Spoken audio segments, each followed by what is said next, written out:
Yo! What's up guys? For today's video, tayo ngayon nagpapagawa ng bahay ngayon. Para ako nag-interview. So, ito yung mga pinapagamit namin mga bakal. So, 2 floor yan siya. Pag dito sa loob, ayan, wala na yung mga tao. So, kikita nyo pa ba ako? So, 2 floor to, tapos ito, terrace, ginagawa. Ayan.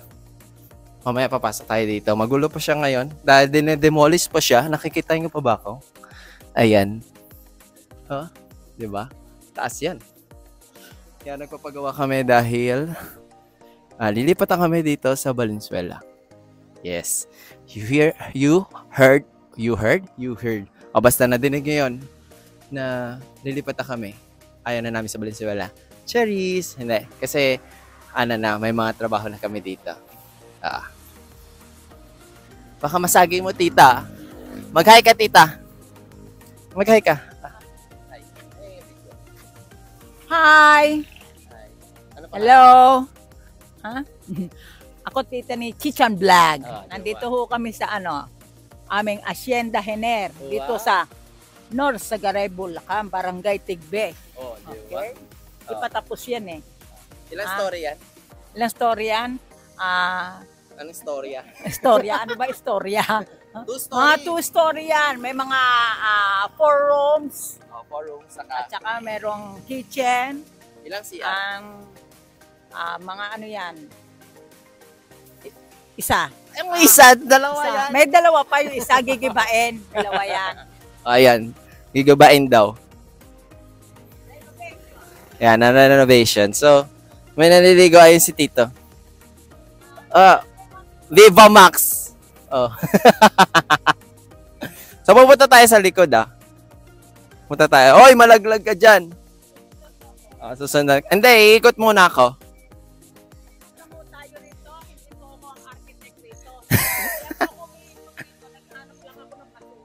Naghahanap siya ng basura.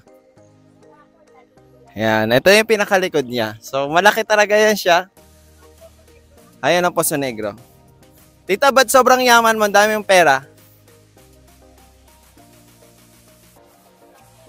Madami daw dumarating na blessing. Yes, nasa gilid ng sunflower.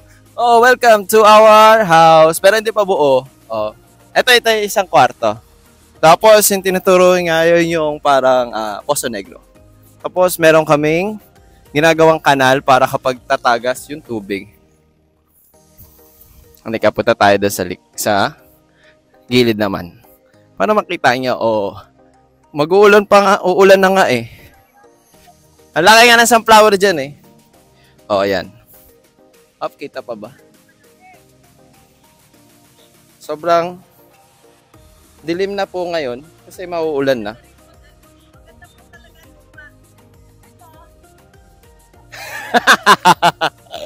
Ayan, dumidikit ngayon yung Pero parang feeling ko aambon na.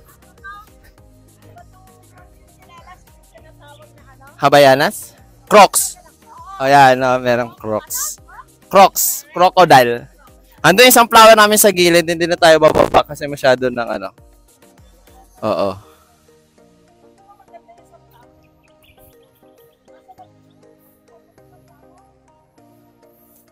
Ayan, dadalhin natin. Titingnan natin. Baka hindi kaya malaglag ako pa dito. Di ba? Sobrang laki. Ito yung kanal. Oy, kumikidlat na ata, mga pre. Ayan, nagtapulot siya ng basurahan kasi medyo makalat ngayon. Pero naglilinis naman yung mga tao. Ayan, di ba? Kita nyo? Tadaan! Medyo mamaya uulan na tayo, guys. Bukas, hanap ako kung anong gagawin kong vlog. But for today, ito lang, papakita ko lang sa inyo yung itsura niya. Ang taas na ng tinaas, na siya, tambak, kasi galing doon sa may mismong bahay. So, ayan, kita mo, laki ng itinaas niya, di ba? Kasi may gagawin kami diyang surprise para sa ating mga viewers dyan. May surprise tayo dyan na ilalagay. Di ba? Tapos ayun yung mga sunflower ni nanay, hindi mo makita siguro, pero ilalagay natin yung video. kung ano yung itsura niya doon sa may gilid. Sobrang laki. At dumidilim na po, di ba?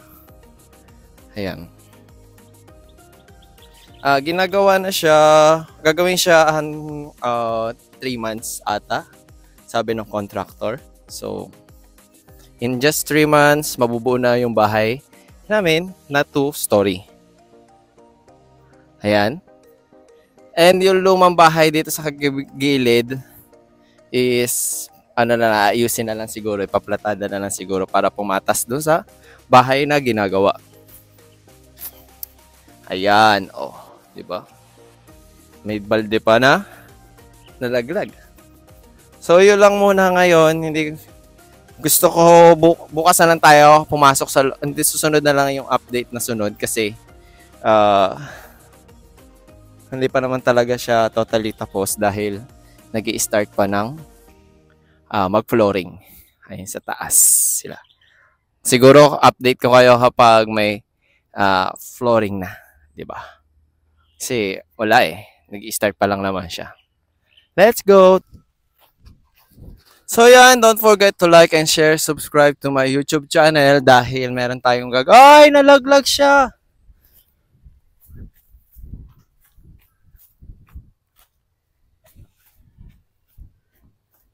Ayun, nalaglag siya. So, okay naman, hindi naman siya nalaglag sa tubig. Bye-bye!